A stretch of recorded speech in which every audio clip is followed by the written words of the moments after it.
आप बोलिए, साधना जी आप बोलिए। I am sorry ma'am.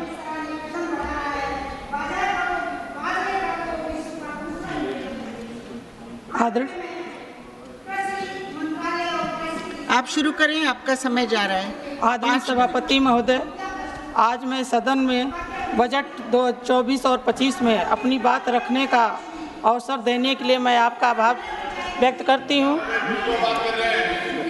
महोदय, देश के यशस्वी प्रधानमंत्री आदरणीय नरेंद्र मोदी जी के नेतृत्व में लगातार तीसरी बार गठित सरकार का बजट सर्वजन हिताय सर्वजन सुखाय के संकल्प को दर्शाता है।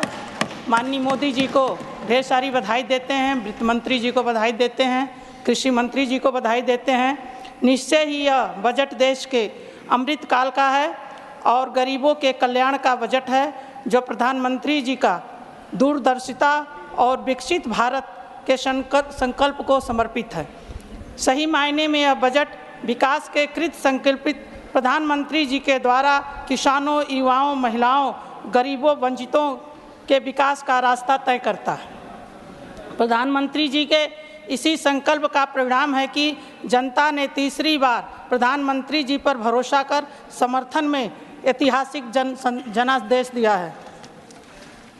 कृषि एवं विकास के साथ ही इस बजट में ग्रामीण विकास के लिए बड़े निर्णय हैं। कृषि के क्षेत्र में किसानों के लाभ वृद्धि हेतु कल्याणकारी निर्णय लिए गए हैं, जिनमें उत्पादन की वृद्धि, विपणन व्यवस्था, सुरक्षित भंडारण और अनेकों व्यावसायिक द्वार खुले हैं। बहनों के जीवन में बदलाव लाने के लिए 3 करोड़ लखपति दीदी बनाने का लक्ष्य निर्धारित करना, तय करना और उनके जीवन में क्रांतिकारी परिवर्तन होगा और ग्रामीण महिलाओं भी आत्मनिर्भर बनेंगी।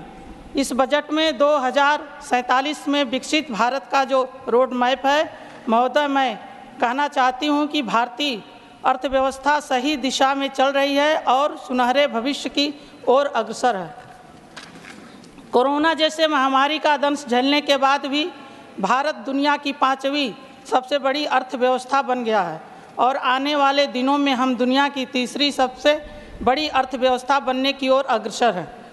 महोदय, देश की अन्नदाता किसानों के लिए कृषि क्षेत्र में उत्पादनकर्ता और आय की वृद्धि के लिए उन्नत और वातावरण में अनुकूल कृषि बागवानी के 32 फसलों की 109 प्रकार की किस्में लाने के लिए फैसले स्वागत करती हूँ और इसके अतिरिक्त किसानों के लिए क्लस्टर बनाकर भंडारण की जो आपूर्ति और ढुलाई और आसान बाजार का अवसर देने के लिए मैं प्रधानमंत्री जी एवं केंद्रीय वित्त मंत्री जी की सराहना करती हूँ।